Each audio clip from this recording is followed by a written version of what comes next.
I think it's safe to say Happy New Year to you, Honorable Abdul Mumin Jibrin, and coming into your domain here. Thank you so much for having us. I understand. Thank you so much, Shemun, and Happy New Year. Happy New Year to you.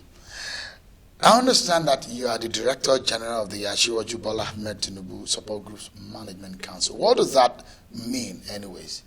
Well, as you know, the Asiwaju Bola Tinubu support groups, we have thousands of them around the country, and all of them are calling on Asiwaju Bola Tinubu to contest for the 2023 presidential elections. They are spread all across the country. All of them have their structures, their pattern of operations, and I'm sure you've seen them all over the media across the street of the Federation. Because you know that the campaign has not started, so the only body that has the flexibility now to continue to operate and to talk and also to mobilize as much as they can within the confines of the law, it's the support group. So it's a central coordinating body to harmonize the activity of a support group, supervise them, optimize the potentials of each of the support group, and also ensure that they are rooted in their various states, local government wards, and the unit. So you're the Director General. You are like the chair of all of these groups. Yes, I'm the Director General. But it's interesting that Bola Tinubu himself has not come out to say he wants to run. So one will wonder if Bola Tinubu is running for president of Nigeria in 2023.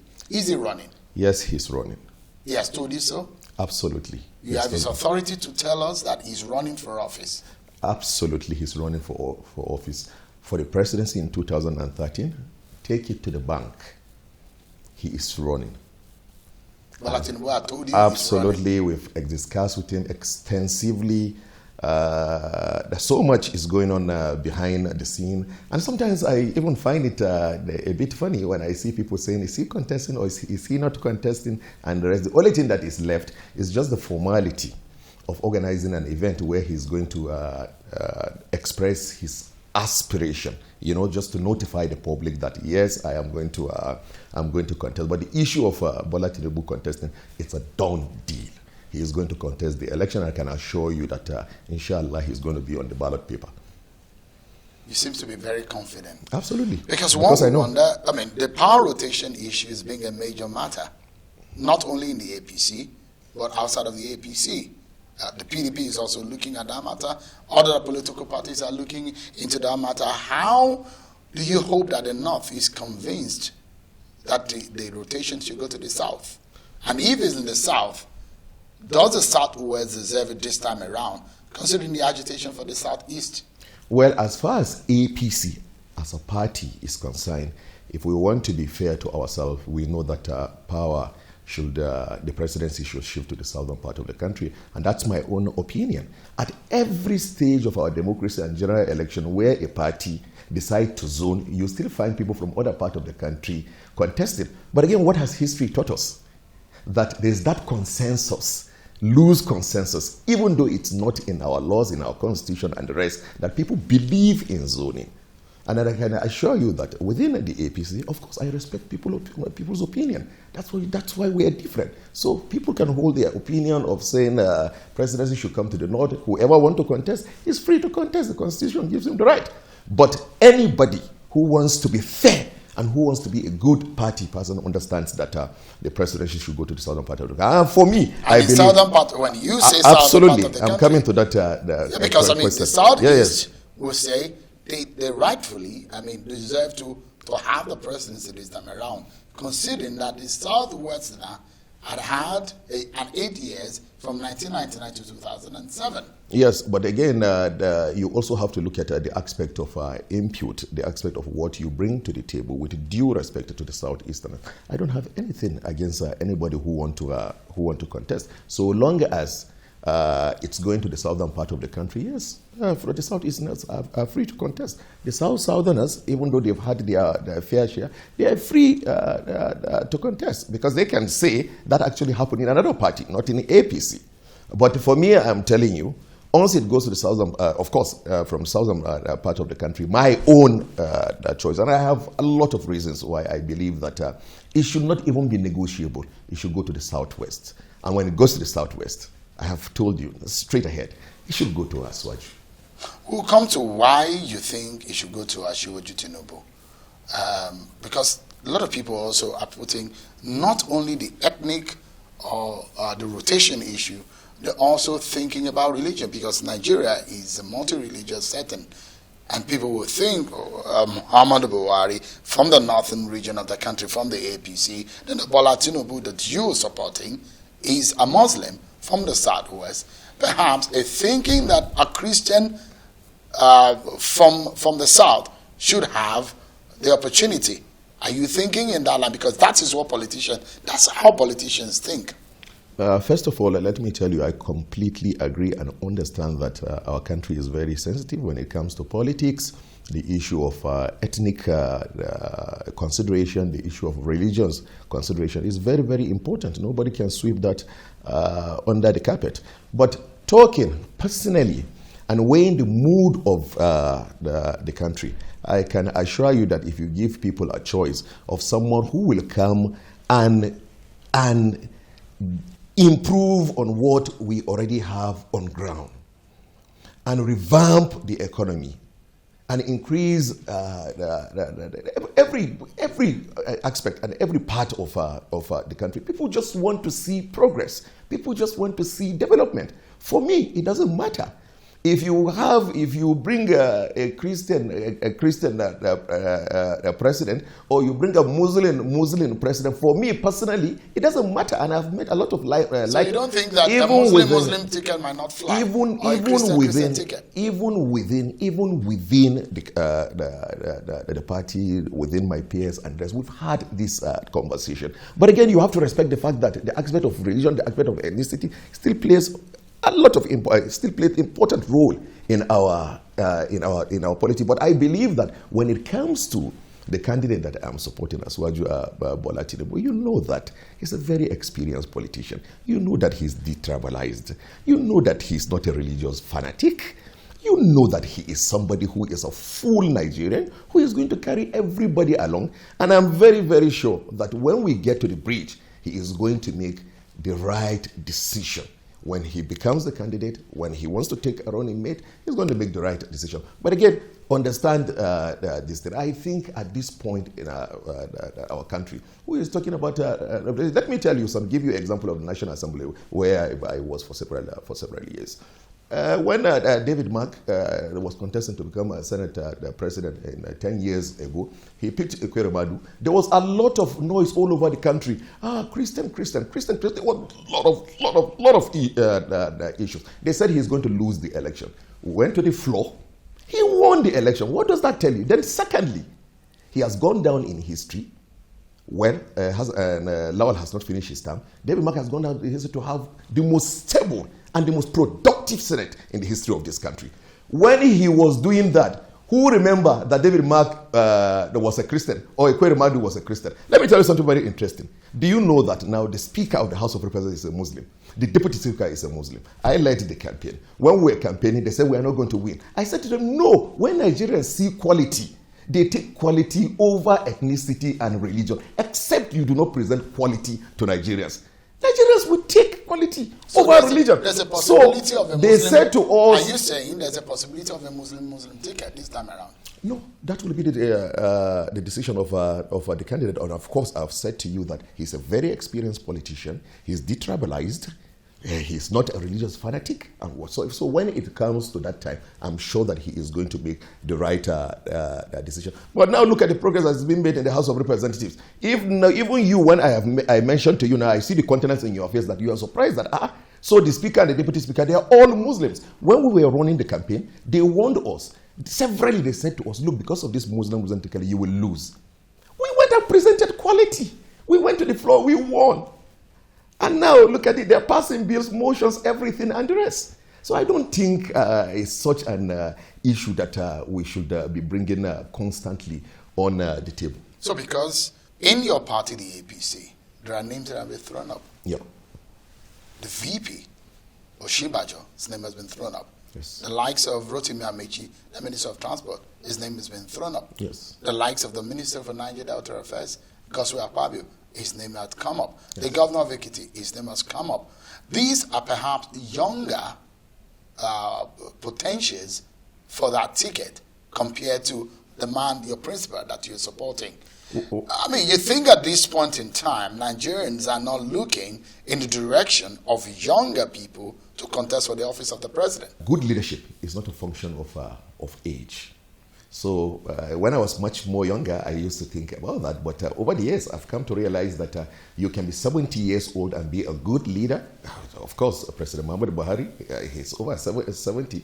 My own assessment of him, I'll call him a good leader. And you were mentioning names of people who are contesting in the party. That's a good thing. And I've always said this. When people come to mention names, I said that tells you the quality of the APC. I would have been worried if today in APC, we don't have names to mention that they want to be president. Now you're mentioning them, and you've not even finished mentioning them. But what I keep telling people all the time is that it is one thing to be qualified to be president. It is one thing to be able to make a competent president, and it's another thing to be able to win a presidential election. They are two different things. So you think your principal has all of this? You have so many people within the APC that are competent and are qualified to become president. But it's a completely different scenario for you to have the capacity to win a presidential election. For me, I believe that the person who has an edge over all of them, that we can hand over the ticket to him and perhaps go back home and sleep, is Asiwaju Bola Tinubu. You think the APC can defeat the PDP as things are right now in the country? If you give the Asiwaju Bola Tinubu the ticket, I think 90% of the race is done. So let me give you one reason why some people might be worried.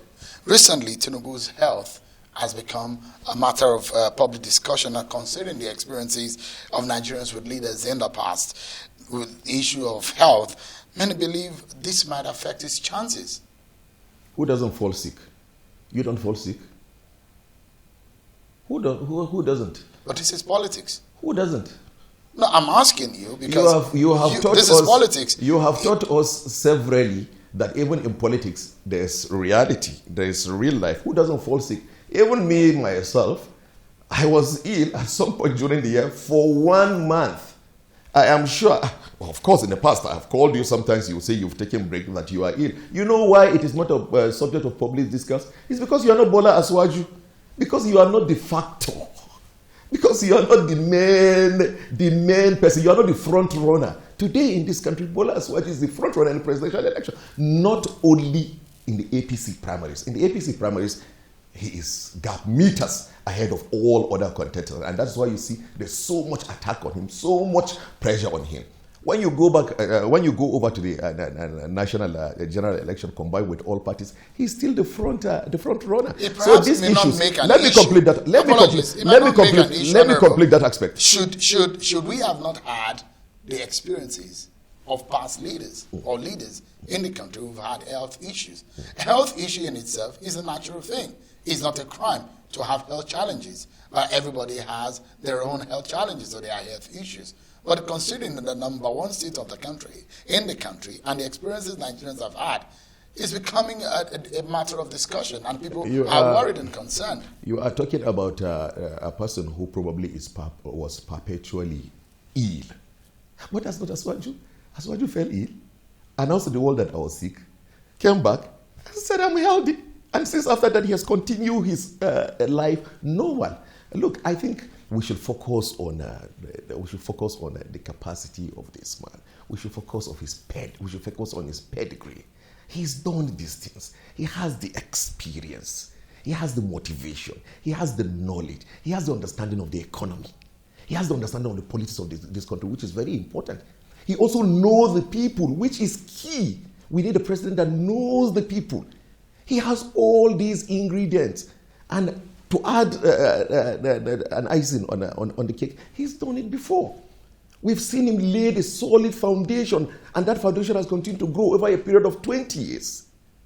When you take away maybe President Buhari, Obasanjo, and Babangida, the next person who has contributed to building people, contributed solid people, that today are holding different positions in government, in politics, in private sector, and this is Asiwaju, and he's never been a president. You can imagine that when he has that the opportunity. So we should stop bringing, when people try to promote that issue, and I have said to them that everybody falls sick. He was ill. He said that he was ill. He got back, he's fine, and he's kicking. And he's getting ready for the real action once the campaign commences. You've listed some of his attributes of Bola Tinubu. Yeah. The nation is faced with a lot of challenges. COVID-19 added to some of these issues. The big question is whether or not the Nigerian people trust the APC and to be able to vote them a third time consecutively, considering the campaigns and the words of the PDP that they said they have come to rescue Nigeria. Is one thing that Tinubu gets a ticket. Is another thing whether or not he can win the election at the general election in 2023. Does the average Nigerian people, do they trust the APC enough to be able to put their destiny in their hands for the third time at the general election? For whatever accusation that the PDP might have dished on the APC, I can assure you that they are 1,000 times worse than the APC. And they have done 1,000 times far worse than, of course, than the APC. So I really don't want to even delve into. You were one of them. You were in the PDP. Yeah. Of course, I was in the PDP, and perhaps that of course that's why we left the party today. I'm in the APC. I do not believe that there are challenges here and there, and I believe that in 2013. What people will 2023. In 2023, what people will look out more for is the quality of the person that you are bringing on board, vis-a-vis his capacity to be able to turn around the things. And sometimes when people go on the media and rate the APC, and of course they sell an idea, create a conversation, control the conversation in the public glare, and paint the APC as completely bad, I get very surprised. And when I have conversation, especially with educated people, I used to ask them, I said, did you conduct a referendum? How do you know? When you come and say, oh, all Nigerians don't like, all Nigerians say this. When you say all Nigerians say this, how do you know? Is it referendum that you conducted? So sometimes I also blame our people that we don't go out to experiment. But a lot of work has been done. Lot of work has been done. And we've just spent only 8 years. PDP spent 16 years. You can imagine if we spend another 8 years in the government. Of course, we are going to spend another 8 years in government. What's going to happen? You seem to be confident with that. Absolutely, I have no doubt. The decision is in the hands of the Nigerian people. Yes, the decision. Who will give a verdict whether or not they are in for another turn of time to get into, to put their destinies into the hands of the APC. But but sorry to interrupt you. You walked into this house today, and as far as I am concerned, you saw the Nigerian people within my own domain, within Kano, the state. You saw people, and you heard what they are saying. They're still APC.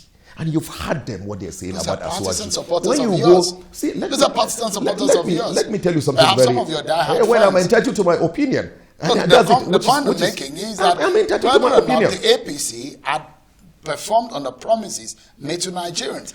That is a cross of the matter. Let me tell you something, Nashon.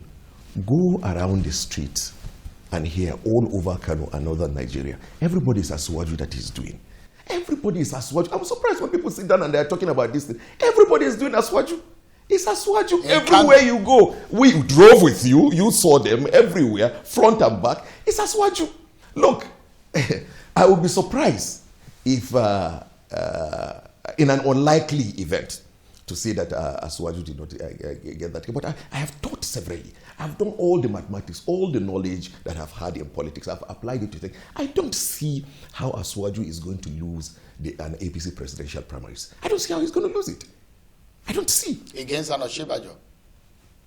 Well, of course, against everybody. I don't want you to mention any name, but I have used a simple sentence. Against Everybody. I don't see how he's going to lose that in the primaries. People have spoken of direct primaries, indirect primaries. They say, direct primaries is favoring Aswaju. We used to sit down when we have our backdoor meetings, and we laugh over this thing because we know that whether you do direct primary, Aswaju is going to win.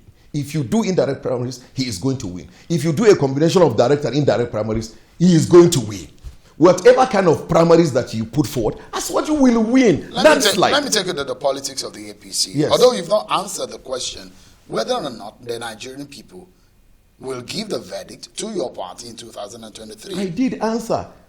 Implicitly, I was telling you that you are assuming that APC is so unpopular. And I said, how did you get that fact from? Did you conduct a referendum? As far as I'm concerned, everywhere I move, our support base as APC I'm talking based solid. on the promises your party made to Nigerians. Yes. And I'm asking you whether you think, as a chieftain of the APC, that your party has done enough based on the promises to fulfill or perform the promises you have made to the Nigerian people.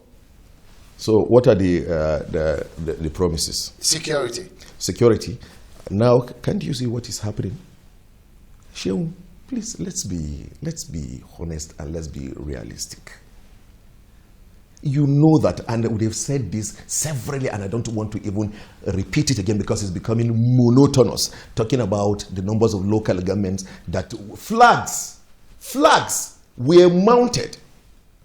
Billions of naira being pumped into the system to buy weapons, equipment, logistics for the military, all diverted.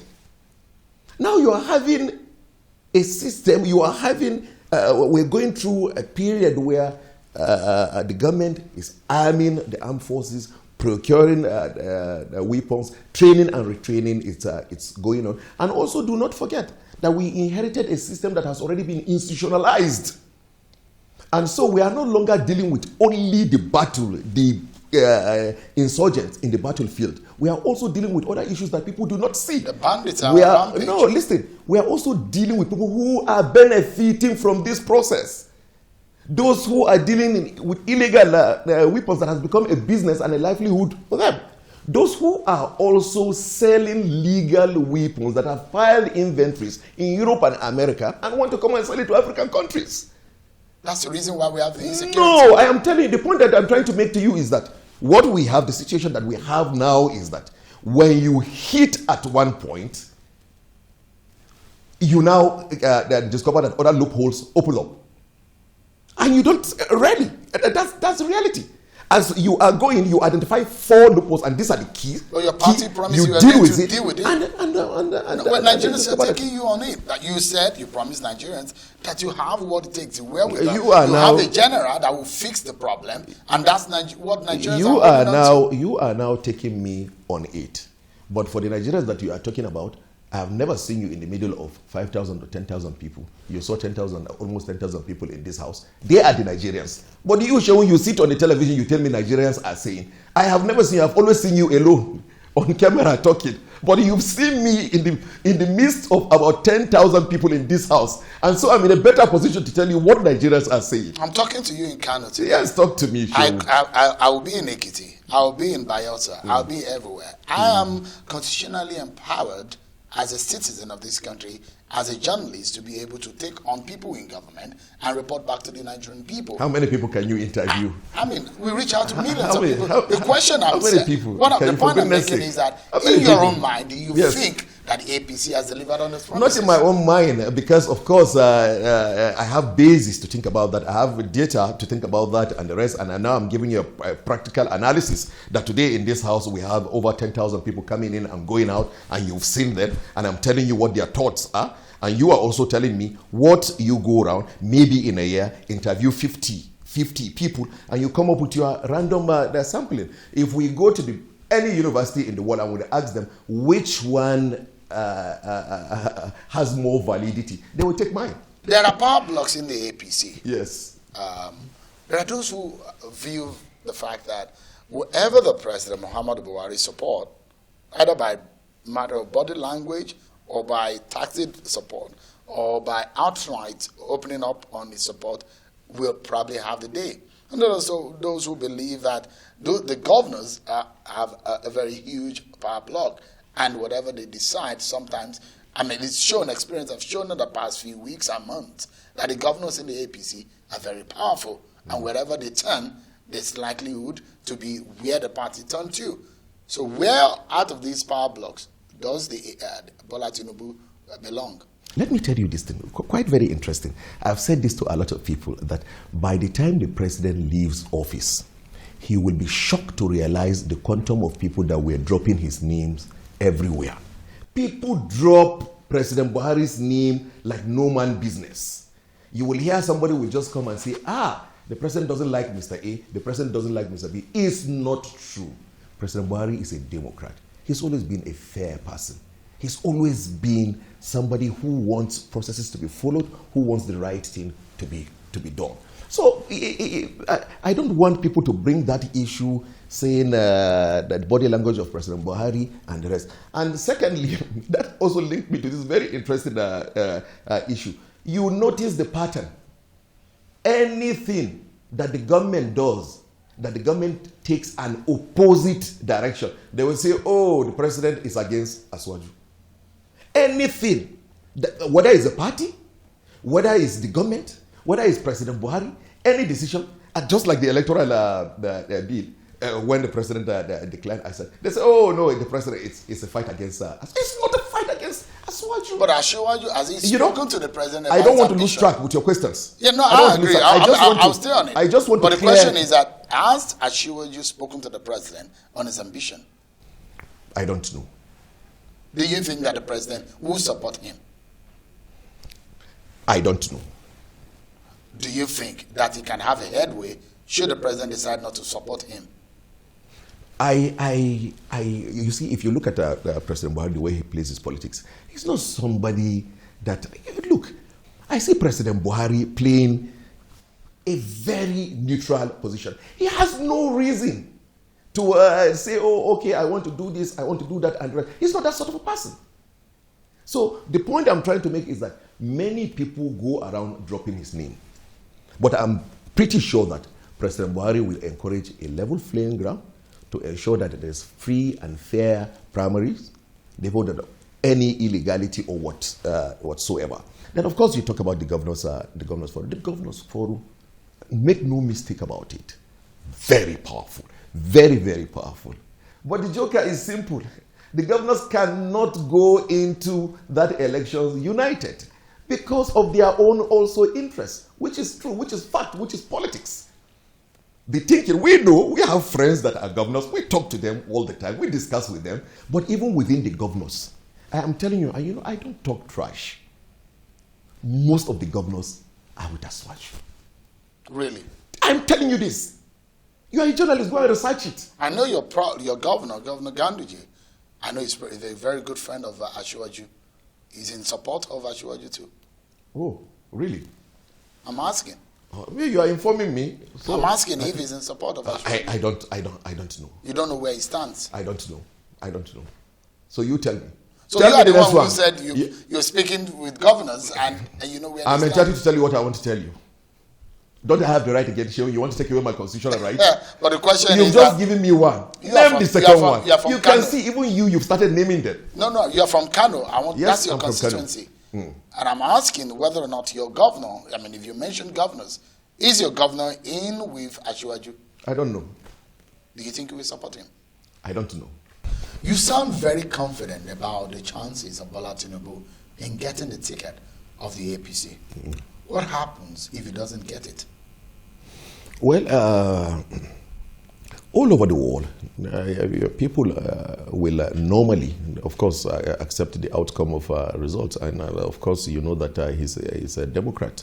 But again, if you study the history of the world, the instances where you see people resist such a result, except if it is not free, fair, transparent, and there is no application of coercion, intimidation, or threat. Now, the combination of these 6 factors, once these 6 things are not there, Then why will somebody not accept the outcome of an election? It does look like you're taking things spiritual. I saw some spiritual elders or Islamic clerics. Yes. I saw them out there. Yes. Is that for this purpose also? Completely. Of course, we had just now about 2,500 ulamas from all over Kano that all gathered. All we are told you're coming to pray for Aswaji because this is what we want. And you see, these are real ulamas. Some of them for a year, 2 years, they don't go out of their domain. They don't even relate very often with these are spiritual people. These are people who are respected in the community. They've come today. They've spent their time. We've prayed in the Islamic way for Aswaju. Of course, we prayed for the country, for peace and security of the country. But specifically, a special prayers was conducted for Aswaju Bola Ahmed Tinubu. And if you look at it, you yourself, it will. When you walked in, and probably that's why it didn't skip your mind. You had to ask that question. Spiritually, you know that he has been ordained, inshallah. But what of those who believe in the party that it cannot be trusted politically because they believe that it's very independent? Well, I don't know. You know, the Buhari once made this comment that don't be afraid of me. You should be afraid of the consequences of your action. I think that is just what I'm just going to apply. Hardly do you find a politician within the APC. Hardly a top politician that has not benefited from an Aswaju's yes. And he's not somebody that holds bitterness. You can see people go into him, leave him, come back, he accept them. Go, leave him, come back, he accept them. He's that sort of a person. So I don't think, the message I have for them is that everybody should calm down. Aswaju is not going to haunt anybody. If you think you've offended Aswaju, or you think that, Aswaju was difficult in one instance, please try to reflect back. Hasn't he been flexible in the past? Hasn't he assisted you in the past? One way or the other, he has also given you a push. But let me also tell you, history has also shown that the people who will say yes, by the time you put them there, they turn back against you. I don't want to create different headlines. I would have given you many instances of such people who are complaining. Honorable Jibrin, yes. I'd like to ask you this. To those who believe that your governor, Umar Abdullah Ganduje, is a staunch supporter of Bola Tinubu, and you're just playing his script because I see how passionate about it. Is it true that you're playing the script? First of all, let me say clearly, my governor is not behind this. If you know me very well, my governor, I can tell you, he's not my best of friend, but I like him very well. And for some reason, we get along and continue to get along. But he's not my best of friends. Maybe I can even say that I disagree with him more than we agree. But we've always found a way to work together. My governor is not behind this. But you're on the same. Are you on the same page on Bola Tinubu agenda? I have related severally with Aswaju for a very long time. My governor did not introduce me to him. We built relationship over a period of time, and I know that 2023 election is critical. But if coincidentally it happens to be the interest of my governor, then it's one of those areas where, again, one of those few areas where we agree and we will come together and work for Aswaju.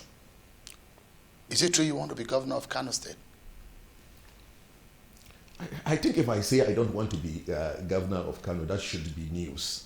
If you look at my history and everything and the rest, of course, it would be a huge icing on the cake for me to become governor of Kano, but it is not my priority at the moment, and I'm not desperate about it. But you want to run for office in 2023? You've changed it again. You said, do I want to be governor?